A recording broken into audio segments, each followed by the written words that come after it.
فلا مضل له ومن يضلل فلا هادي له أشهد أن لا إله إلا الله وحده لا شريك له وأشهد أن محمدا عبده ورسوله صلى الله عليه وعلى آله ومن صار على نهجه وتمسك بسنته إلى يوم الدين وسلم تسليما كثيرا يا أيها الذين آمنوا اتقوا الله حق تقاته ولا تموتن إلا وأنتم مسلمون يا أيها الناس اتقوا ربكم الذي خلقكم من نفس واحدة وخلق منها زوجها وبث منهما رجالا كثيرا ونساء واتقوا الله الذي تساءلون به والأرحام إن الله كان عليكم رقيبا يا أيها الذين آمنوا اتقوا الله وقولوا قولا سديدا يصلح لكم أعمالكم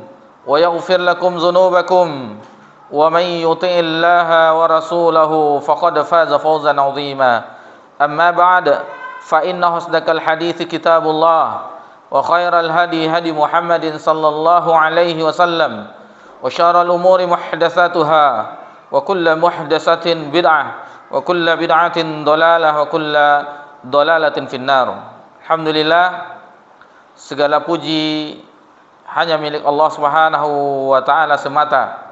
Allah Subhanahu wa taala yang senantiasa mencurahkan nikmat-Nya kepada seluruh makhluk-Nya dan itu tidak pernah terhenti walaupun hanya sekejap mata.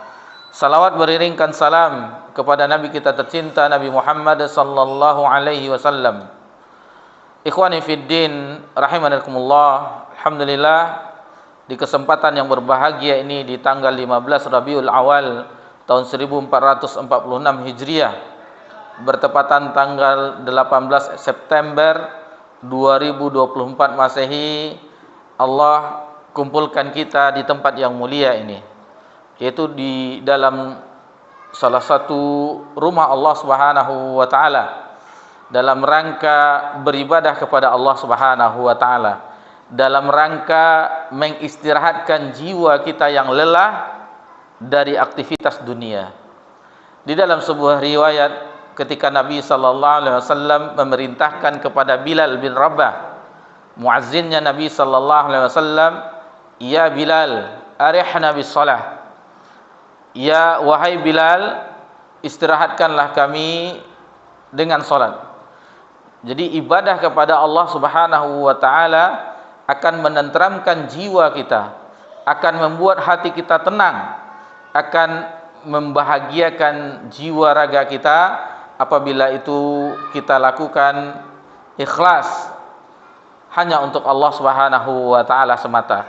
Kemudian kita juga berupaya mengikuti meneladani Nabi kita tercinta Nabi Muhammad sallallahu alaihi wasallam.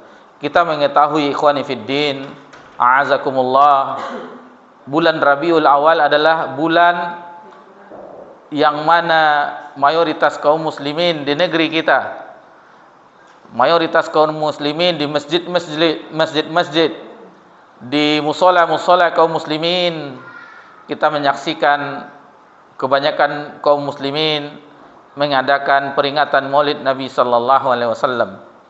Dan mereka mengatakan bahwasanya ibadah ini hanya sekali dalam setahun, kata mereka.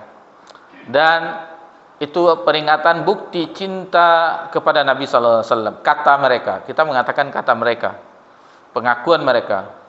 Namun yang seharusnya kita mencintai Nabi sallallahu alaihi wasallam bukan hanya di bulan Rabiul Awal, tetapi di setiap hari, di setiap saat, di setiap bulan, di setiap tahun, sampai nafas kita tidak berhembus lagi, sampai akhir nafas kita. Dan konsekuensi dari mencintai Nabi SAW bukan yang diyakini oleh mayoritas kaum muslimin di negeri ini, akan tetapi sebagaimana firman Allah Subhanahu wa taala, dan ini sering kita ulang-ulang dan bahkan sebagian kita menghafalnya, yakni dalam surah Ali Imran ayat 31, Allah tabaraka wa taala berfirman, "Qul in kuntum tuhibbunallah fattabi'uni. Katakanlah, jika kamu mencintai Allah Subhanahu wa taala, fattabi'uni, maka ikutilah aku, kata Nabi sallallahu alaihi wasallam. Fattabi'uni maksudnya ikuti Nabi sallallahu alaihi wasallam. Dan ini dijelaskan oleh para ulama ahli tafsir, para al-mufassirin, sebagaimana dinukilkan oleh Al-Hafiz Ibnu Katsir, bahwasanya ayat ini merupakan ayat imtihan, ayat ujian bagi umat Nabi Muhammad sallallahu alaihi wasallam yang mereka mengaku mencintai Allah Subhanahu wa taala, yang mengaku mencintai Nabi sallallahu alaihi wasallam. Ini buktinya, itu dalam bentuk mengikuti Nabi sallallahu alaihi wasallam. Apakah di setiap ibadah mereka mendekatkan diri bertakarrub kepada Allah Subhanahu wa taala? Apakah sudah sesuai dengan contoh Nabi yang disyariatkan oleh Nabi? Itu parameternya yang kebanyakan kita berbeda dengan sebagian saudara-saudari kita, yakni dalam bagaimana meneladani Nabi sallallahu alaihi wasallam di dalam ibadah. Kalau untuk ikhlas, walhamdulillah, semua akan mengajak kepada keikhlasan. Harus ikhlas, harus lillahi ta'ala. Walaupun prakteknya itu sangatlah berat. Amalan ikhlas itu sangat berat. Karena di situ tidak ada boleh riya, sum'ah. Tidak boleh sedikit pun sesuatu yang dipalingkan kepada selain Allah Subhanahu wa taala. Adapun apabila kita ambil syarat yang kedua yang diterimanya amalan, itu harus mengikuti contoh, harus mengikuti Nabi kita tercinta sallallahu alaihi wasallam. Di sini dia perbedaannya. Di sini terdapat perbedaan yang jauh di dalam tubuh kaum muslimin, karena kebanyakan mereka tidak mengetahuinya. Kebanyakan mereka ikut-ikutan di dalam beragama ini. Apa yang dikatakan oleh kiai, oleh ustadz, oleh habib, dan seterusnya, mereka sami'na wa ta'na, tanpa menelaah, meneliti apakah benar itu dari amalan Nabi kita tercinta sallallahu alaihi wasallam. Jadi di kebanyakan perbedaan itu di syarat yang kedua. Di yang syarat pertama, ikhlas, semuanya sepakat, tidak ada perbedaan. Adapun di dalam mengikuti Nabi sallallahu alaihi wasallam, disinilah perbedaan yang terjadi di antara kaum muslimin. Wallahul musta'an. Taib, itu sedikit muqaddimah sebelum kita melanjutkan pelajaran kita di pembahasan matan al-aqidah at-tahawiyah. Taib, kita langsung saja, dan ini adalah pertemuan kita yang ke-21. Pertemuan kita yang ke-21, dan kita akan membahas poin yang ke-78 insyaallah. Poin yang ke-78 di halaman 23. Jadi nanti silahkan dilanjutkan membaca poin yang 78, 79, 80, 81 sampai 82. Jadi pada matan yang ada di tangan kita itu poin 78 sampai 82. Mari kita dengarkan bersama apa yang terdapat pada matan al-aqidah at-tahawiyah. Tafadhal.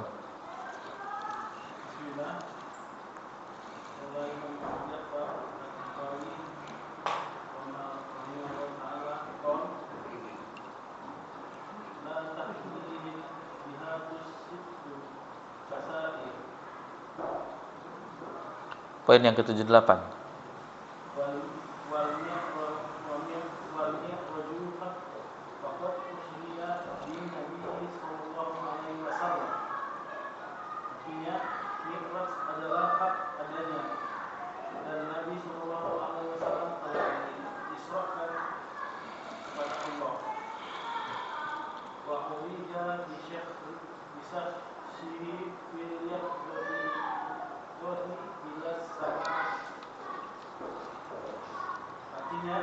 Beliau dimi'rajkan ke langit dengan diri jasmaninya dalam keadaan terjaga. Summa ila haythu sya'allahu minal ula wa akramahu Allah bima sya'. Kemudian ke tempat yang paling tinggi sesuai dengan kehendak Allah, dan Allah memuliakannya dengan apa yang dikehendakinya. Wa auhai ilaihi ma auhai. A'udzubillahi minasyaitonir rajim. Ma kadzabal fuadu ma ra'a. Artinya, dan Allah mewahyukan kepada Rasulullah apa yang telah diwahyukan. Artinya tidak mendustakan apa yang telah dilihatnya. An-Najm ayat 11. Sallallahu alaihi wasallam fil akhirati wal ula. Maka salawat dan salam semoga selalu Allah curahkan kepada beliau di akhirat dan di dunia. Baik. Itulah poin yang insyaallah akan kita pelajari di malam yang berbahagia ini, bahwasanya Imam Abu Ja'far At-Tahawi rahimahullah ta'ala berkata di dalam matan Al-Aqidah At-Tahawiyah, wal mi'raju haqq. Mi'raj adalah hak adanya, jadi ini benar, hak adanya. Wa qad usriya bin Nabi sallallahu alaihi wasallam, dan Nabi SAW diisrakan oleh Allah Subhanahu wa taala. Wa urija bi sakhsihi fil yaqzati ila sama. Beliau dimi'rajkan ke langit dengan diri, maksudnya jasmani, dalam keadaan terjaga. Thumma ila haitsu sya'allahu minal ula. Kemudian ke tempat yang paling tinggi sesuai dengan kehendak Allah Subhanahu wa taala. Wa akramahu Allahu bima syaa, dan Allah memuliakannya dengan apa yang dikehendakinya. Wa auha ilaihi ma auha, dan Allah mewahyukan kepada Rasulullah apa yang telah dia wahyukan. Dalam surah An-Najm ayat 11, ma kadzabal fuadu ma ra'a. Hatinya tidak mendustakan apa yang telah dilihatnya. Sallallahu alaihi wasallama fil akhirati wal ula. Maka salawat dan salam semoga selalu Allah curahkan kepada beliau di akhirat dan di dunia. Ini poin insyaallah yang akan kita bahas bersama-sama, yang kita akan pahami, yang akan kita pelajari di kesempatan yang berbahagia ini. Ikhwani fiddin rahimakumullah, sebelum kita menjelaskan peristiwa Isra Mi'raj, maka kita kembali kepada sirah nabawiyah, perjalanan hidup Nabi kita tercinta sallallahu alaihi wasallam, di mana peristiwa Isra tersebut terjadi pada tahun ke-10 kenabian. Jadi 3 tahun sebelum hijrah. 3 tahun sebelum Nabi hijrah dari Mekah ke Madinah, itu 3 tahun. Di tahun 10 kenabian, 10 tahun Nabi setelah menerima wahyu yang pertama di Gua Hira, itulah terjadinya peristiwa Mi'raj. Yang mana sebelumnya itu terjadi beberapa peristiwa yang sangat menyedihkan, yang sangat menyempitkan dada Nabi sallallahu alaihi wasallam. Sebelumnya terjadi pemboikotan yang besar-besaran oleh kafir Quraisy terhadap kaum muslimin. Pemboikotan, embargo, dalam bahasa kita sekarang diembargo. Tidak boleh ada transaksi jual beli, tidak boleh berbicara, tidak boleh melakukan aktivitas dengan kaum muslimin. Sehingga pasokan makanan tidak ada. Itu selama lebih kurang 3 tahun lebih. Dan kaum muslimin, Nabi SAW dan kaum muslimin itu berada di antara 2 celah bukit di padang pasir. Diriwayatkan oleh sahabat, salah seorang sahabat meriwayatkan bagaimana pilunya, bagaimana sedihnya kehidupan ketika itu. Makanan tidak ada lagi karena tidak ada transaksi jual beli dengan antara kaum kafir Quraisy dengan kaum muslimin. Tidak boleh. Diboikot. Tidak boleh.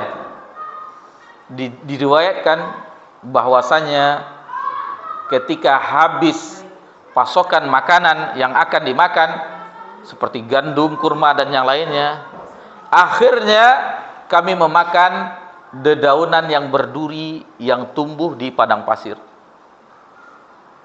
Itu yang dimakan oleh Nabi kita tercinta sallallahu alaihi wasallam dan para sahabat. Bagaimana perlakuan kafir Quraisy terhadap mereka yang tidak menjual makanannya kepada kaum muslimin ketika itu. Sampai diriwayatkan, mohon maaf, di antara kami kotorannya seperti kotoran kambing. Ini mohon maaf, seperti kotoran kambing, karena yang dikonsumsi, yang dimakan oleh sebagian mereka, tidak ada lagi yang dimakan adalah dedaunan yang berduri yang ada di padang pasir. Lihatlah bagaimana keadaan penderitaan yang dilakukan oleh Nabi, manusia yang mulia, yang paling mulia, makhluk yang paling mulia di sisi Allah Subhanahu wa taala, dan para sahabat yang ketika itu mereka tidak mendapatkan makanan. Alangkah sempitnya, alangkah pedihnya, alangkah pilunya, tidak ada yang menjual makanan kepada mereka. Dan alhamdulillah setelah itu pemboikotan itu tidak ada, dan singkat cerita beberapa tahun kemudiannya yang dikenal di ahli sejarah yaitu Amun Hazan, tahun kesedihan, di mana di tahun tersebut dua orang yang Nabi cintai sekaligus meninggal. Yang pertama, istri beliau yang tercinta, Ummul Mukminin Khadijah binti Khuwailid radhiyallahu anha, itu dipanggil oleh Allah Subhanahu wa taala. Alangkah sedihnya Nabi sallallahu alaihi wasallam, yang mana ketika Nabi sallallahu alaihi wasallam bersama Ummul Mukminin Khadijah radhiyallahu anha itu selalu menenangkan. Kita mengetahui bagaimana peristiwa turunnya wahyu. Ketika Nabi ketakutan pulang setelah mendapatkan wahyu pertama, Iqra bismi rabbikal ladzi khalaq, Nabi ketakutan karena ketika itu baru melihat malaikat Jibril dengan mata kepala yang besarnya meliputi ufuk, tertutup ufuk. Makhluk yang pertama kali dilihat oleh Nabi SAW. Ketakutan menggigil, pulang, lalu Nabi mengatakan, zalimuni, selimuti aku, selimuti. Lihatlah sosok yang mulia, istri yang tercinta, tidak khawatir. Apa yang ditugaskan oleh Nabi diperintahkan dilakukan. Tidak seperti istri di zaman sekarang. Sudah, aduh apa bang? Apa sudah? Apa yang terjadi? Ini tidak.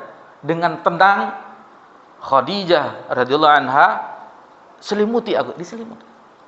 Baru setelah bangun baru ditanya. Sudah tenang baru ditanya. Lalu dengan kejadian itu, mari kita bersama pergi ke rumah saudaranya, yaitu anak pamannya atau pamannya, Waraqah bin Naufal. Maka diceritakanlah apa kejadiannya. Setelah itu dijawab dengan kejadian-kejadian tersebut, dijawab oleh Waraqah bin Naufal, haza namuz. Jadi namuz itu nama malaikat Jibril di bahasa Ibrani. Itu adalah namuz. Itu adalah malaikat Jibril yang sebagaimana pernah turun kepada Nabi Musa alaihissalam. Jadi jika seandainya aku nanti hidup ketika kamu diusir, aku akan membelamu. Heran Nabi, apakah kaumku akan memperlakukan aku seperti itu? Kata Nabi SAW, tidak ada pun seorang Nabi yang mendapatkan wahyu sebagaimana yang engkau dapatkan dari Jibril, melainkan mendapatkan perlakuan pengusiran dari kaumnya. Tetapi umur Waraqah ketika itu sudah tua, tidak mendapati apa yang dilakukan kafir Quraisy, kaum Nabi SAW, penduduk Mekah kepada Nabi SAW. Khadijah binti Khuwailid adalah istri yang istimewa di sisi Nabi SAW. Ketika beristrikan dengan Khadijah, Nabi SAW monogami, tidak poligami, hanya satu-satunya istrinya. Baru setelah Khadijah wafat, baru Nabi berpoligami. Kemudian seluruh hartanya, seluruh apa yang bisa disumbangkan untuk dakwah Nabi SAW, semuanya disumbangkan. Banyak sekali keutamaan Khadijah binti Khuwailid, dan tidak ada satupun Ummul Mukminin Aisyah yang cemburu kecuali kepada Khadijah. Kata Ummul Mukminin Aisyah radhiyallahu anha, tidak ada yang cemburu baginya antara istri-istri Nabi dengan madunya, melainkan dengan Khadijah, padahal tidak pernah berjumpa. Tidak pernah berjumpa tetapi cemburu dengan Khadijah. Karena Nabi kalau datang keluarga Khadijah, Nabi akan menghormati, akan memberikan sesuatu yang itu dimuliakan oleh Nabi sallallahu alaihi wasallam. Sehingga ketika itu nampak kecemburuan dari Nabi SAW di raut wajah Aisyah, lalu Nabi mengatakan bahwasanya tidak ada orang yang membenarkan Nabi ketika itu melainkan Khadijah. Kemudian tidak ada orang yang bermanfaat hartanya ketika itu melainkan Khadijah. Khadijah yang menyumbangkan hartanya. Kemudian di antara istri Nabi tidak ada yang memberikan keturunan kecuali Khadijah. Dari Khadijah maka lahirlah Qasim, makanya Nabi gelarnya Abul Qasim, kunyahnya. Kemudian Abdullah yang wafat, dua putra Nabi di waktu masih kecil. Kemudian Zainab, Ruqayyah, Ummul Kulsum dan Fatimah. Itulah anak-anak Nabi dari Khadijah radhiyallahu anha. Adapun dari Maria Al-Qibtiyah namanya Ibrahim, itu pun di masa kecil sudah diwafatkan oleh Allah Subhanahu wa taala. Taib. Itu sedikit kisah dengan terjadi di tahun kesedihan. Kemudian yang kedua yang wafat di tahun kesedihan adalah paman beliau yang senantiasa membela beliau sallallahu alaihi wasallam, yaitu Abu Talib. Abu Talib diwafatkan oleh Allah Subhanahu wa taala, yang mana Abu Talib melindungi bukan sekedar melindungi sebagaimana kita melindungi orang lain. Sampai-sampai Abu Talib mengatakan, seandainya satu rambut atau bulu bahasa kita yang berkurang dari ponakannya, anak saudaranya ini, maka dia berhadapan dengan Abu Talib, akan dikerahkan kaumnya untuk memerangi. Itu makanya alhamdulillah ketika Abu Talib masih hidup tidak ada yang berani mengganggu Nabi sallallahu alaihi wasallam, karena dia orang terhormat, orang besar dari suku Abdi Manaf, dari Bani Hashim, yang mempunyai kedudukan yang mulia, dan beliau adalah pemimpin menggantikan ayahnya Abdul Muttalib memimpin kota Mekah. Di tahun itulah Nabi sallallahu alaihi wasallam, meskipun Nabi berupaya berdakwah keluar Mekah seperti di Taif. Taif sekitar lebih kurang 2 jam perjalanan dari Mekah, dan sejuk daerahnya sejuk. Sebelum ibu kota pindah ke Riyadh, kerajaan Saudi Arabia, itu awalnya ibu kota Arab Saudi itu Taif. Kalau kita pergi ke Taif, ada city tour ke Taif, umroh plus Taif, itu kita lihat kan masih ada bangunan-bangunan yang kementeriannya dan yang lain-lainnya. Biasanya jamaah umroh atau haji yang pergi ke Taif dibawa ke Masjid Ibnu Abbas. Ada nama Masjid Ibnu Abbas, kemudian ada permainannya kereta gantung itu, kemudian ada pabrik parfum biasanya itu. Kemudian ada buah-buahan, di situ ada kebun-kebunnya, termasuk subur daerah Taif. Nah, jadi Nabi sallallahu alaihi wasallam pernah berdakwah ke Taif. Namun walhasil apa yang didapat? Bukannya beriman penduduk Taif. Sebagaimana kita ketahui sejarahnya, yang diperlakukan oleh penduduk Taif kepada Nabi sallallahu alaihi wasallam yaitu melempar Nabi sallallahu alaihi wasallam, mengejar Nabi sallallahu alaihi wasallam sampai Nabi sallallahu alaihi wasallam terluka. Lari dan akhirnya jauh, tidak bisa disusul oleh penduduk Taif. Bahkan wanita-wanita mereka, anak-anak mereka ikut melecehkan Nabi sallallahu alaihi wasallam. Ketika beristirahat, datanglah malaikat Akhsabain mendatangi Nabi. Malaikat penjaga 2 gunung mendatangi Nabi sallallahu alaihi wasallam. Lalu menawarkan kepada Nabi sallallahu alaihi wasallam, "Ya Muhammad, apakah perlu penduduk Taif itu diambil gunung ini ditimpakan kepada mereka?" Lalu Nabi tidak membenarkan tindakan tersebut. Bahkan Nabi SAW berharap bahwasanya nanti Nabi berharap akan lahir dari tulang sulbi mereka, yaitu hamba-hamba Allah yang bertauhid kepada Allah, yang menyembah Allah Subhanahu wa taala. Walhasil ketika Nabi sallallahu alaihi wasallam wafat, sebagian negeri kaum muslimin itu ada yang murtad di zaman Khalifah Abu Bakar, dan Taif tetap dalam keadaan beriman, bertauhid kepada Allah Subhanahu wa taala. Kata Nabi sallallahu alaihi wasallam, sesungguhnya mereka adalah kaum ya'lamun la ya'lamun, kaum yang tidak mengetahuinya. Itu sedikit bagaimana keadaan Nabi sallallahu alaihi wasallam. Yang membuat Nabi sedih juga di tahun itu ketika Abu Talib dalam sakaratul maut, dalam sakitnya Nabi mendatanginya. Nabi sallallahu alaihi wasallam mendatangi pamannya Abu Talib. Ternyata sudah ada sahabat-sahabat dari Abu Talib. Abu Jahal, Abu Lahab dan pembesar-pembesar yang lainnya. Lalu walaupun Nabi berusaha untuk mengajak pamannya menerima agama Islam, masuk ke dalam Islam, sampai di sakaratul maut pun Nabi berusaha. Diajak oleh Nabi SAW, didakwahkan oleh Nabi SAW.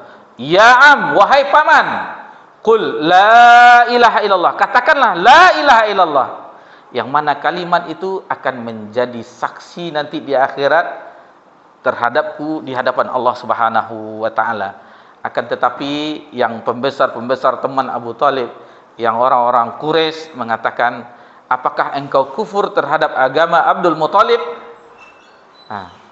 Sehingga inilah salah satu bentuk negatif berteman dengan orang-orang yang buruk. Dengan orang-orang yang buruk, sehingga ketika itu Abu Talib akhirnya ditakdirkan oleh Allah wafat dalam keadaan tidak beriman kepada Allah Subhanahu wa taala, tidak masuk Islam.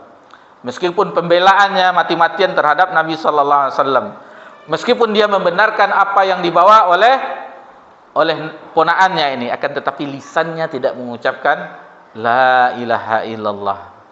Sedih Nabi sallallahu alaihi wasallam, sehingga turunlah firman Allah Subhanahu wa taala menghibur Nabi sallallahu alaihi wasallam bahwasanya innaka la tahdi man ahbabta, sesungguhnya engkau tidak bisa memberi petunjuk terhadap orang yang engkau cintai, karena petunjuk itu hanya milik Allah Subhanahu wa taala. Itu mengenai tahun kesedihan yang telah dialami oleh Nabi sallallahu alaihi wasallam. Maka kata ulama, untuk mengokohkan Nabi sallallahu alaihi wasallam, untuk menghibur Nabi sallallahu alaihi wasallam, maka terjadilah peristiwa Isra Mi'raj. Sebagaimana dikatakan oleh muallif di sini rahimallahu taala Imam Abu Ja'far At-Tahawi, al-mi'raju haqqa. Mi'raj itu hak. Begitu juga dengan Isra. Mi'raj, Nabi dinaikkan dalam perjalanan malam dari Baitul Maqdis ke Sidratul Muntaha. Adapun Isra, perjalanan Nabi di malam hari dimulai dari Masjidil Haram sampai ke Masjidil Aqsa.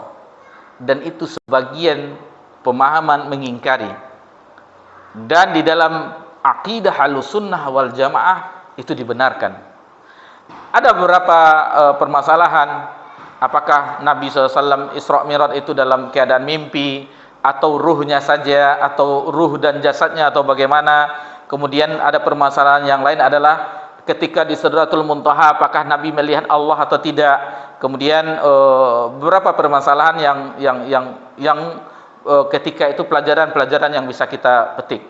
InsyaAllah akan kita ringkas pembahasannya dan kita ambil dari beberapa sumber riwayat yang kita gabung-gabungkan, tidak terpisah tetapi kita gabung-gabungkan, yang mana peristiwa itu sama-sama kita telah mempelajarinya bersama-sama. Cuman untuk mengulang kembali bahwasanya di antara kaum muslimin tidak mengakui bahwasanya peristiwa Isra Mi'raj itu ada. Baik. Yang pertama, permasalahan yang kita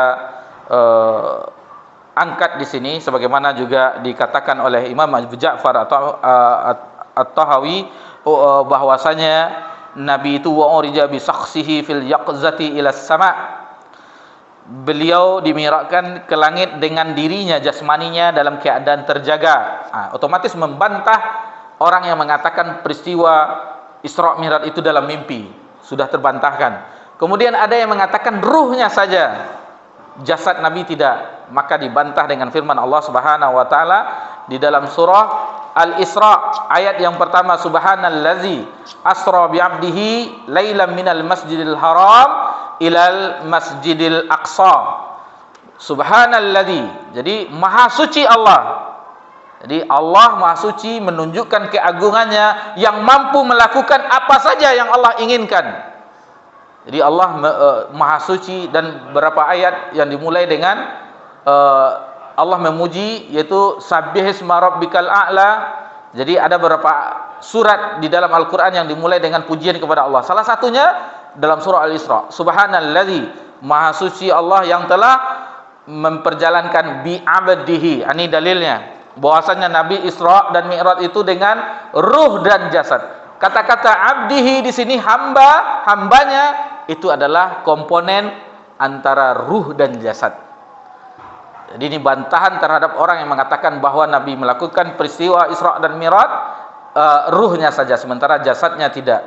Di malam hari minal Masjidil Haram ilal Masjidil Aqsa. Ini keutamaan Masjidil Haram dan Masjidil Aqsa. La tashaddur rihal ila salasati masajid. Tidak boleh bersangatan dalam rangka ibadah, melakukan perjalanan dalam rangka ibadah kecuali 3 masjid. Itu Masjidil Haram, Masjid Al-Aqsa dan Masjid Nabawi di Madinah. Taib, karena azan kita dengarkan azan dahulu, insyaallah setelah azan kita lanjutkan pelajaran kita insyaallah.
Alhamdulillah wassalatu wassalamu ala Rasulillah, amma ba'd.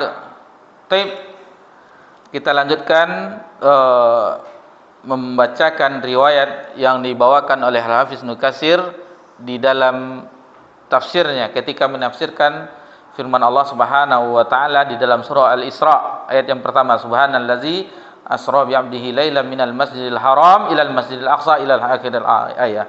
Jadi Al-Hafiz Ibnu Katsir rahimahullah ta'ala membawakan banyak riwayat untuk mendapatkan faedah yang banyak, maka semua riwayat itu akan kita gabungkan. Karena kalau kita baca semuanya panjang-panjang, tetapi ada sesuatu yang tidak ada di riwayat ini, ada di riwayat yang lain. Insyaallah akan kita gabungkan dan kita akan sebutkan bahwa ini di riwayat yang lain, ini di riwayat yang lain, ini di riwayat yang lain. Baik. Dijelaskan wa kana min al-hadis Isra annahu usriya bi jasadi bil fil yaqazah. Jadi Nabi SAW itu diisrakan dengan jasad yang terjaga. Ala sahih, di dalam sahih, minal Masjidil Haram ilal Masjidil Aqsa. Dari Masjidil Haram ke Masjidil Aqsa.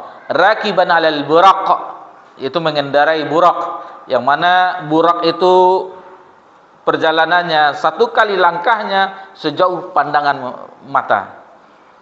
Sejauh pandangan mata. Karena jarak antara Mekah dengan Baitul Maqdis ketika kita walhamdulillah di tahun 2018 dari Jeddah Bandara King Abdul Aziz ke Bandara Elia di Amman Yordan itu sekitar 2 jam lebih kurang, 2 jam lebih. Jadi dari sini ke Surabaya kalau ada pesawat yang direct yang langsung itu lebih kurang itu jarak penerbangannya. Turun di Yordan, baru setelah Yordan lewat Laut Mati baru masuk ke Yerusalem, Palestina. Itu jaraknya. Adapun kalau seandainya di zaman dahulu tidak ada kendaraan bermotor, tidak ada pesawat, maka itu berbulan-bulan perjalanan kafilah dagang. Taib. Kemudian dikatakan di sini suhbata Jibril alaihissalam. Nabi ditemani dalam peristiwa Isra Mi'raj itu dengan Jibril alaihissalam. Kemudian wasallal bil anbiya imama, dan Nabi mengimami salat para nabi. Nabi Muhammad SAW menjadi imam para nabi.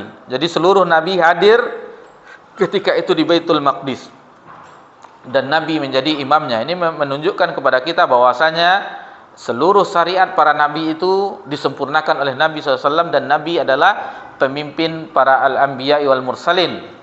Kemudian warabatal buraqa bi halqihi babal masjid. Burak itu diikat di pintu masjid.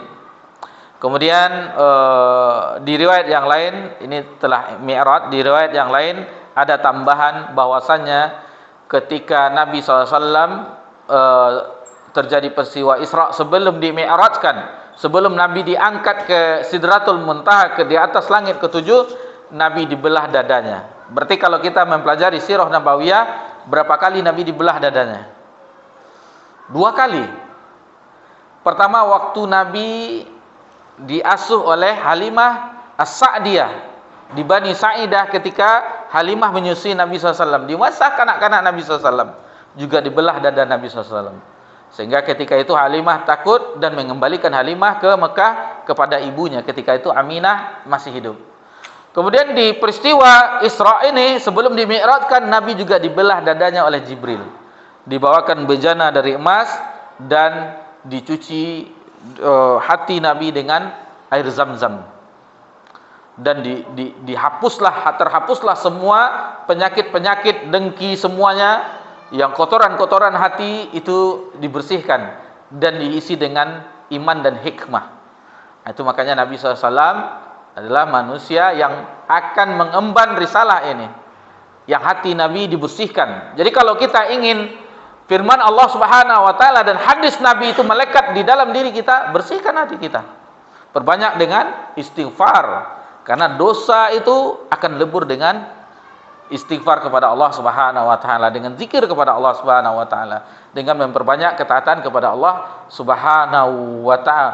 Wa atbil sayyatal hasana tamhuha, dan iringilah perbuatan buruk itu dengan perbuatan baik, tamhuha, maka perbuatan buruk itu akan terhapuskan oleh perbuatan baik. Kemudian setelah itu Nabi juga disuguhkan dengan minuman. Di riwayat yang lain juga ada air, ada susu, dan ada khamar. Dan Nabi ketika itu memilih khamar. Maka berbahagialah Jibril memuji Allah Subhanahu wa taala, mengagungkan Allah Subhanahu wa taala. Engkau wahai Muhammad, engkau telah memilih fitrah. Fitrah maksudnya air susu fitrah, sebagaimana agama ini fitrah, din ini fitrah. Seandainya Nabi SAW memilih air, maka tenggelamlah Nabi dan tenggelamlah umatnya. Seandainya Nabi memilih khamar, maka sesatlah umatnya. Jadi Nabi memilih fitrah, meminum ketika itu air susu. Setelah itu Nabi sallallahu alaihi wasallam diangkat ke langit setelah mengimami para nabi yang terdahulu. Dan ini masalah ghaib. Itulah yang Allah kehendaki terjadi, maka itulah 10 nabi itu hadir di Baitul Maqdis. Seluruh nabi. Dan Baitul Maqdis itu Palestina, Yerusalem, dijuluki oleh ulama kita Baladul Anbiya, negerinya para nabi. Seluruh nabi negerinya di Palestina. Nabi Ibrahim, Nabi Zakaria, Nabi Yahya, dan nabi-nabi sebelum, dan Nabi Musa ketika setelah selamat dari kejaran Firaun juga memasuki Baitul Maqdis. Dan itu peristiwa yang kita mengetahui bagaimana kaum Yahudi pengecutnya ketika diperintahkan untuk berperang menaklukkan Baitul Maqdis.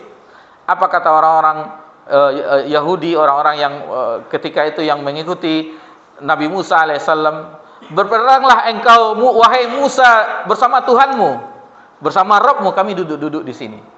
Berbeda dengan sahabat Nabi sallallahu alaihi wasallam. Sahabat Nabi sallallahu alaihi wasallam membela Nabi sallallahu alaihi wasallam dengan jiwa dan harta mereka. Apa yang terjadi pada Nabi, mereka membela dengan jiwa dan hartanya. Itu beda sahabat Nabi dengan sahabatnya Musa, yang ketika itu selamat dari kejaran Firaun. Taib. Ikhwani fiddin rahimakumullah. Lalu setelah sampai di atas langit, maka diketuk pintu langit. Lalu ditanyakan, siapa yang bersama engkau wahai Jibril? Lalu dikatakan Nabi Muhammad SAW, baru dibukakan pintu. Di langit pertama berjumpa dengan Nabi Adam, Abul Bashar, bapaknya manusia. Dan Nabi Adam mengucapkan salam, fasalama alaih, mengucapkan salam kepada Nabi Muhammad sallallahu alaihi wasallam. Kemudian wa aqarrar binubuwwah, dan mengakui kenabian Nabi Muhammad sallallahu alaihi wasallam. Tsumma urija bihi ila samai tsaniyah. Kemudian Nabi ke langit yang kedua. Tadi Nabi ke langit pertama. Kemudian dibukakan pintunya, seperti biasa ada pos-posnya. Seperti kita memasuki satu daerah, ada pos-pos penjagaan. Ini siapa, pemeriksaan. Kalau apalagi di negara lain tentu bawa paspor. Dan ini juga antara pintu-pintu langit itu ada malaikat penjaganya. Siapa? Jibril. Siapa yang bersama engkau? Muhammad. Baru dibuka pintu langit yang kedua. Lalu di situ dilihatlah Nabi Yahya bin Zakaria, putranya Nabi Zakaria, dan Isa bin Maryam. Lalu keduanya mengucapkan fasalama alaihim falaihima, kemudian mengakui wa aqarra bin nubuwah, tsumma raja ila samai as-salisah. Kemudian Nabi ke langit yang ketiga, kejadiannya juga sama. Di langit ketiga Nabi berjumpa dengan Nabi Yusuf alaihissalam. Nabi Yusuf mengucapkan salam juga dan mengakui kenabian Nabi Muhammad SAW. Tsumma urija bihi ila samai rabi'ah. Kemudian Nabi ke langit yang keempat, di situ berjumpa fara'a fiha Idris alaihissalam, berjumpa dengan Nabi Idris, fasalama alaih, kemudian mengucapkan salam, juga terjadi sama di langit kedua ketiga. Kemudian ke langit yang kelima, khamisah, fara'a fiha Harun bin Imran, Nabi berjumpa dengan Nabi Harun bin Imran, sama juga mengucapkan salam. Dan yang keenam berjumpa dengan Nabi Musa di langit yang keenam. Dan yang ketujuh berjumpa dengan adapun di sini Nabi Musa menangis. Baka Musa faqila lahu ma yubkika qala abki li anna ghulaman bu'itha ba'di yadkhul jannah min ummati aktsara mimma yadkhula min ummati. Jadi kenapa Nabi Musa menangis? Karena kata Nabi Musa, ditanya oleh Nabi SAW, kenapa ma yubkika, kenapa engkau menangis? Qal abki, aku menangis karena ada seseorang yang maksudnya seorang nabi sallallahu alaihi wasallam, seorang anak yang diutus setelahku. Maksudnya Nabi sallallahu alaihi wasallam yadkhulul jannah min ummati aktsaru mimma yadkhuluha min ummati. Yang umatnya lebih banyak masuk surga daripada umatku. Jadi umat Nabi Muhammad SAW adalah umat akhir zaman yang paling banyak masuk surga dibandingkan dari umat Nabi Musa. Itu yang membuat Nabi Musa menangis. Kemudian tsumma irjabi ila samai sabi'ah. Kemudian Nabi diangkat ke langit yang ketujuh, falaqiya fima Ibrahim. Berjumpalah dengan Nabi Ibrahim, dan Nabi Ibrahim itu bentuknya, paras wajahnya, gayanya sama dengan Nabi SAW. Bahkan di riwayat yang lain disebutkan Nabi Ibrahim itu sedang bersandar di Baitul Ma'mur.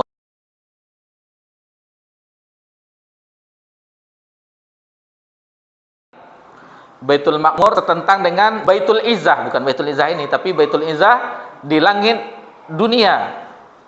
Kemudian di bawah, di bumi adalah Baitullah, Ka'bah. Jadi itu setantang. Baitul Ma'mur, Baitul Izzah, Baitullah. Itu bolak-balik, itu malaikat naik.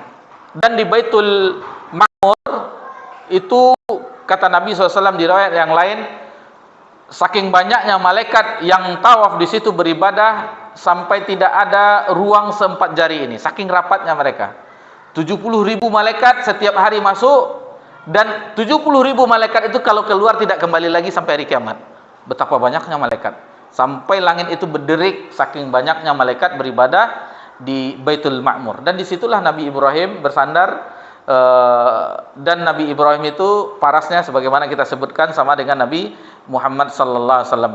Yang mana sebelumnya para nabi mengucapkan salam kepada engkau wahai saudaraku, wahai saudaraku, wahai saudaraku. Pas giliran Nabi Ibrahim mengucapkan salam kepada engkau wahai anakku, katanya. Jadi Nabi Ibrahim mengucapkan salam anakku, karena Nabi Ibrahim adalah abal anbiya, dari keturunan Nabi Ismail dan terusnya. Jadi Nabi Ibrahim mengucapkan salam dengan salam kepada engkau wahai anakku, katanya. Istilahnya tidak wahai saudaraku. Yang lain-lain Nabi Idris, Nabi Nabi Zakaria, Yahya bin Zakaria, Nabi Isa, Nabi Musa, semuanya salam kepada engkau wahai saudaraku. Adapun Nabi Ibrahim salam kepada engkau, mengucapkan salam wahai anakku. Taib. Kemudian yang terjadi ketika itu sampai ke Sidratul Muntaha. Sampai Sidratul Muntaha sebagaimana di matan ini, wa hawa ila ma auha ma kadzabal fuadu ma ra'a. Kita sedikit melihat ayat yang dibawakan di sini. Nanti bisa dilihat ikhwani fiddin rahimakumullah dalam surah An-Najm. Bisa dilihat ayat 5 sampai 18. Allama syadidul quwa, yang diajarkan kepadanya oleh Jibril yang sangat kuat. Zumirratin fastawa, yang mempunyai akal yang cerdas. Wa huwa bil ufuqil a'la. Dan Jibril menampakkan diri rupa sedangkan dia berada di ufuk yang tinggi. Tsumma dana fatadalla. Kemudian dia mendekat lalu bertambah dekat. Fakana qaba qausaini au adna. Maka jadilah dia dekat Muhammad 2 ujung busur panah atau lebih dekat lagi. Fa auha ila abdihi ma auha. Ini dia yang ada di matan ini, yaitu lalu dia menyampaikan kepada hambanya Muhammad apa yang telah diwahyukan. Ma kadzabal fuadu ma raha. Yang ini dibawakan oleh Imam Abu Ja'far At-Tahawi, yaitu bahwasanya hatinya tidak mendustakan apa yang dilihatnya. Afatumarunahu ala ma yara. Maka apakah kamu orang-orang musyrik Mekah hendak membantahnya tentang apa yang telah dilihatnya? Walaqad ra'ahu nazlatan ukhra. Dan sesungguhnya Muhammad itu telah melihat Jibril dalam bentuk lain di waktu yang lain. Jadi pertama ketika peristiwa Mi'raj di Sidratul Muntaha, kemudian di bumi ketika Nabi sallallahu alaihi wasallam menerima wahyu, itu nampak wujud asli Nabi Muhammad sallallahu alaihi wasallam. Jadi fahadza huwa Jibril lahu marratain. Jadi Nabi SAW melihat 2 kali, marratan fil ar, 1 kali di bumi, wa marratan inda Sidratul Muntaha, dan yang kedua kalinya yaitu di Sidratul Muntaha, di tempat yang tertinggi. Kemudian di sini juga disebut laqad ra'a nazlatan inda Sidratil Muntaha indaha jannatul ma'wa idz yakhsha sidrata ma yakhsha ma zabal basar wa ma tagha laqad ra'a min ayati rabbil kubra. Jadi ini adalah sesungguhnya melihat sebagian tanda-tanda Robnya yang paling besar diangkat ke atas langit. Kemudian setelah itu Nabi SAW ada batas, Jibril tidak boleh naik. Di Sidratul Muntaha Jibril sudah habis, tidak bisa Jibril lagi. Kekuasaan Jibril tidak bisa. Cuma Nabi SAW sendiri yang naik ke atas, dan disitulah Nabi menerima perintah salat. Perintah salat, jadi Nabi kalamullah, berbicara dengan Allah Subhanahu wa taala. Dan ini adalah bantahan dari zaman dahulu, bukan di zaman kita, dari zaman sahabat malahan. Itu bagaimana, apakah Nabi sallallahu alaihi wasallam melihat Allah atau tidak. Al-Hafiz Ibnu Katsir rahimahullah taala membawakan riwayat dari Imam Baihaqi bahwasanya Abu Dzar Al-Ghifari radhiyallahu anhu pernah bertanya kepada Nabi sallallahu alaihi wasallam, apakah engkau pernah melihat Rabbmu? Lalu Nabi sallallahu alaihi wasallam menjawab, nurun anna ara. Jadi Nabi hanya melihat cahaya, melihat cahaya. Wa fi riwayatin, atau di riwayat yang lain, raaitu nura, sesungguhnya aku hanya melihat cahaya. Dan ini sebagai bantahan bagi yang mengatakan bahwa Nabi melihat Allah Subhanahu wa taala ketika peristiwa Mi'raj. Ini bantahannya riwayat yang dibawakan. Jadi yang sahih adalah tidak ada satupun manusia yang melihat Allah ketika di dunia ini, kecuali di akhirat. Sebagaimana ru'yatullah kita bahas sebelumnya. Yang kita bahas sebelumnya, wujuhu yauma idzin nadirah ila rabbiha nadirah. Telah kita bahas sebelumnya. Jadi kalau ada yang mengatakan ada yang melihat Allah, tarikat sufiyah itu, maka itu tidak. Bahkan Nabi SAW tidak melihat Allah ketika berada di Sidratul Muntaha. Nabi mengatakan raaitu nura, aku hanya melihat cahaya. Ada tabir, tidak melihat, hanya suara firman Allah Subhanahu wa taala. Lalu turun di langit ke-7, langit ke-6, kita singkat saja hadis ini. Berjumpalah dengan Nabi Musa. Lalu Nabi Musa mengatakan, apa yang telah engkau dapatkan dari Rabbmu? Perintah salat 50 waktu sehari semalam. Lalu kata Nabi Musa, sungguhnya kaumku lebih kuat, lebih besar, lebih apa dengan kaummu? Sungguhnya kamu lemah ini, kecil-kecil. Jadi paras orang dahulu itu lebih besar daripada umat Nabi Muhammad sallallahu alaihi wasallam. Lalu minta keringanan bolak-balik, dan terakhir diwajibkan 5 kali sehari dan semalam. Dan itu pun kata Nabi Musa, silakan minta keringanan lagi. Kata Nabi SAW, Nabi sudah malu. Dan meskipun 5 hari sekali dan semalam, karena umat Nabi Muhammad mendapatkan pahala 10 kali lipatnya, otomatis itu sama dengan 50 waktu. Sebagaimana diwajibkan yang pertama, karena 1 kali kebaikan itu dilipat gandakan 10. Jadi kita melakukan 5 kali sehari semalam, salat subuh sampai salat isya, itu sama pahalanya difardukan pertama, yaitu sebanyak 50 waktu. Dan bagaimana hikmah dari peristiwa Isra Mi'raj ini? Seandainya 50 kali kita wajib sehari semalam, salat terus kita. Belum lagi salaman ngopi karena dah azan lagi 50 waktu. Sementara ini anggap saja sekali setengah jam kita sholat, sekali setengah jam. Kapan kita bekerjanya? Bagaimana indahnya, ringannya umat Nabi Muhammad SAW mendapatkan syariat. Lalu ditetapkanlah sholat wajib 5 kali sehari dan semalam. Kemudian dari kisah ini juga terjadi pendustaan setelah Nabi Sallallahu Alaihi Wasallam dikembalikan ke Mekah. Maka di pagi hari itu Nabi Sallallahu Alaihi Wasallam termenung. Datanglah pembesar Quraisy, apakah itu Abu Lahab atau Abu Jahal, apa yang sedang engkau pikirkan wahai Muhammad? Lalu Nabi Muhammad mengatakan bahwasanya terjadi peristiwa Isra Mi'raj begini-begini. Ini dia kesempatan ini. Jadi orang-orang yang ada hasad terhadap agama ini dia kesempatan untuk menjatuhkan Muhammad SAW. Memang seandainya aku kumpulkan orang-orang penduduk Mekah, apakah engkau mau menceritakan apa yang telah engkau ceritakan kepadaku? Mau. Maka dikumpulkanlah. Ya masyarakat Quraisy, dipanggil sana. Lalu dikatakan oleh Nabi sallallahu alaihi wasallam, maka sebagian besar ada yang murtad, tidak mempercayai, karena mereka mengetahui bagaimana jauhnya perjalanan ke Baitul Maqdis, ke Masjidil Aqsa Yerusalem. Jauh. Masa dalam 1 malam lalu diangkat ke langit lagi, balik lagi. Tetapi walhamdulillah bagi yang beriman tetap beriman. Dan disinilah kisah yang kita ambil, orang yang mengabarkan kepada Abu Bakar As-Siddiq, Abu Bakar, bahwasanya, wahai Abu Bakar, apakah engkau telah mendengar bahwasanya temanmu mengatakan begini, sahabatmu mengatakan begini-begini? Apa yang telah dikatakannya? Lalu diceritakan, bahwasanya terjadi Isra, perjalanan malam semalam sampai ini lalu diangkat ke langit. Ada lagi yang dikatakan oleh Nabi Muhammad SAW, tidak itu saja. Kata Abu Bakar, lebih daripada itu aku tetap mempercayainya. Ini sudah, mungkin Abu Bakar ini tidak percaya nih. Tetapi kata jawaban Abu Bakar, lebih daripada itu, seandainya itu memang dari Nabi Muhammad SAW, aku tetap mengimaninya. Dari situlah, peristiwa itulah Abu Bakar dapat gelar As-Siddiq. Abu Bakar As-Siddiq yang membenarkan apa yang datang dari Nabi sallallahu alaihi wasallam. Kedudukan yang kedua setelah kedudukan Nabi, Al-Anbiya, As-Siddiqin, Syuhada dan Solihin. Kedudukan yang paling tinggi setelah kedudukan para nabi. Taib, itu kisah peristiwa Isra dan Mi'raj, itu hak dengan ruh dan jasad. Tadi kita sebutkan pertentangan-pertentangannya. Jadi dari kisah peristiwa Isra Mi'raj ini kita ambil beberapa petik pelajaran.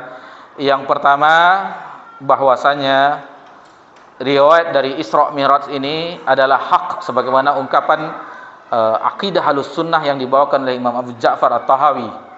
Dan ini sepakat bahwa kejadian Isra Mi'raj ini hak, baik itu ulama sirah dan ulama hadis. Coba kita baca Sirah Nabawiyah, ada di situ peristiwa Isra dan Mi'raj. Begitu juga dengan hadis-hadis Nabi sebagaimana dibawakan oleh Al-Hafiz Ibnu Katsir. Banyak riwayat dari Sahih Bukhari, Sahih Muslim, At-Tabrani, Baihaqi, dan semuanya dibawakan oleh Al-Hafiz Ibnu Katsir dalam tafsirnya. Kemudian yang kedua, bahwasanya itu adalah terjadinya setelah tahun kesedihan, di tahun kesedihan yang mana kita sebutkan tadi, terjadinya peristiwa pemboikotan, meninggalnya Ummul Mukminin Khadijah radhiyallahu anha, kemudian meninggalnya paman Nabi SAW Abu Thalib. Jadi itu dan peristiwa itu untuk mengokohkan Nabi SAW agar Nabi tidak larut dengan kesedihan. Lalu terjadilah peristiwa Isra Mi'raj itu. Sebagaimana kita mungkin ada sesuatu aktivitas yang kita lakukan agar tidak lama kita mengalami kesedihan. Rihlah, bahasa kita rihlah. Mungkin kita mengadakan rihlah atau segala macamnya. Kemudian yang ketiga, dari subhanallazi asra bi 'abdihi lailan minal masjidil haram ilal masjidil aqsa. Masjidil haram, masjidil aqsa ini dua tempat yang mulia. Masjidil Haram, Masjidil Aqsa adalah kiblat pertama kaum muslimin. Selama 17 bulan Nabi di Madinah arahnya ke Baitul Maqdis. Setelah itu baru dipindahkan ke arah Ka'bah. Dan kita telah bawakan dalilnya tadi bahwasanya tidak boleh bersangatan dalam rangka ibadah untuk melakukan perjalanan kecuali 3 masjid. Masjidil Haram yang pahalanya 100.000 kali. Kemudian Masjid Nabawi yang pahalanya 1.000 kali dari masjid yang lain. Kemudian Masjidil Aqsa, satu riwayat ada yang mengatakan 500 kali lipat, ada yang mengatakan 250 kali lipat. Dalam salah satu doa kunut Syekh Sudes, kalau di di salat witir Ramadan, agar bisa salat di Masjidil Aqsa, agar bisa salat di Masjidil Aqsa. Dan kelemahan orang-orang Arab itu tidak bisa memasuki Masjidil Aqsa karena tidak ada hubungan bilateral dengan Israel. Karena untuk bisa maksud akses di situ atas izin dari Israel. Dan orang-orang Arab itu yang mereka tangiskan. Sebagaimana dulu alhamdulillah di tahun 2018 ketika itu kita safar bersama Ustadz kita Zamzam Junaid hafizallahu taala.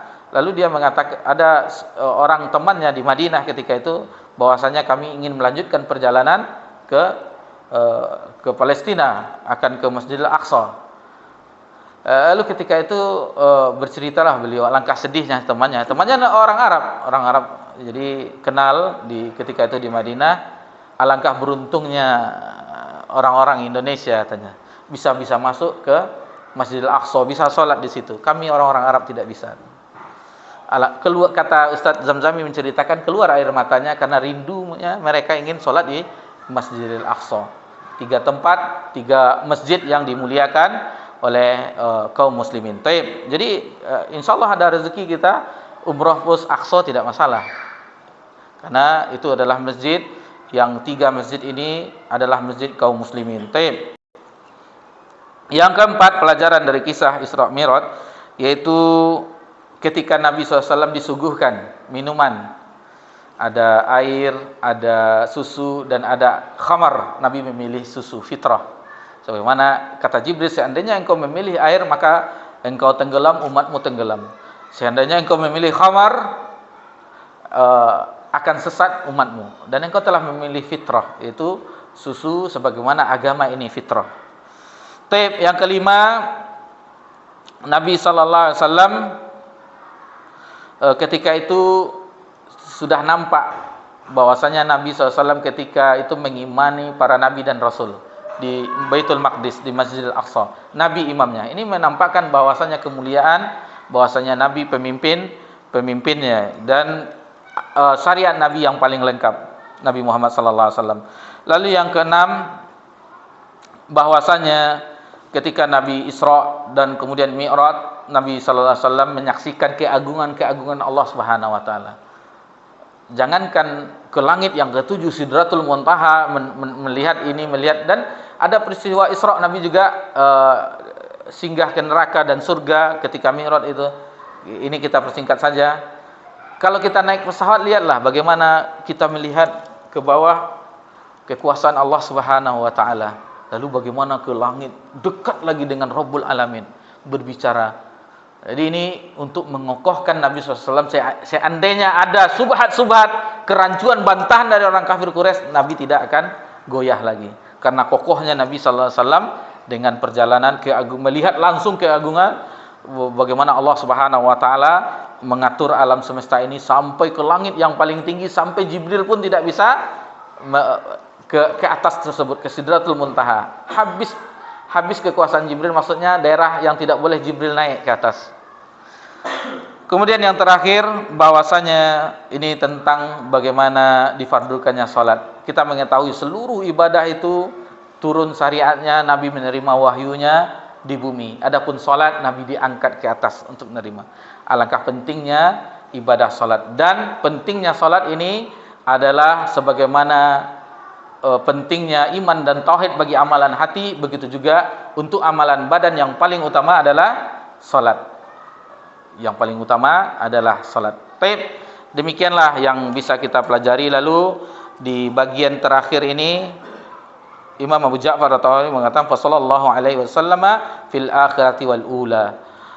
Maka salawat dan salam semoga selalu Allah curahkan kepada beliau sallallahu alaihi wasallam di akhirat dan di dunia. Demikianlah yang bisa kita bahas di pertemuan yang ke-21 ini, dan kita juga alhamdulillah telah memetik pelajaran dari peristiwa Isra dan Mi'raj. Ya, kalau ada orang Isra Mi'raj bulan Rajab, ini bulan Rabiul Awal Maulid Nabi, dia Isra Mi'raj dibahasnya. Karena kita bukan orang yang mengadakan acara-acara tersebut. Apa yang pembahasan kita di situ pas ya kita bahas. Bukan memilih-milih harus ini cinta Nabi maka peringatan Maulid Nabi, tidak. Kalau tidak kita luruskan umat, tapi dengan hikmah. Karena bantahan mereka, cuman sekali setahun kita merayakan Maulid Nabi, dilarang pula, diingkari pula. Kan itu. Jadi masih banyak yang PR kita, tugas-tugas kita, dan mudah-mudahan dengan upaya para asatizah, para guru-guru kita, kemudian para ikhwah semuanya menyebarkan kebenaran melalui media-media, dan yang penting kita harus kembali kepada niat, karena semuanya nanti di akhirat akan disibak. Media kita, ceramah kita, hadirnya kita di majelis, itu akan disibak di akhirat. Apa yang kita niatkan, itulah insyaallah yang akan kita petik di akhirat nanti, yang kita tuai di akhirat. Apakah kita mengharap wajah Allah atau selain itu? Wallahu taala a'lam. Subhanakallahumma bika asyhadu an la ilaha illa anta astaghfiruka wa atubu ilaik. Wassalamu ala nabi Muhammad sallallahu alaihi wasallam wa ala alihi washabbihi ajmain. Walhamdulillahirabbil alamin. Wassalamualaikum warahmatullahi wabarakatuh.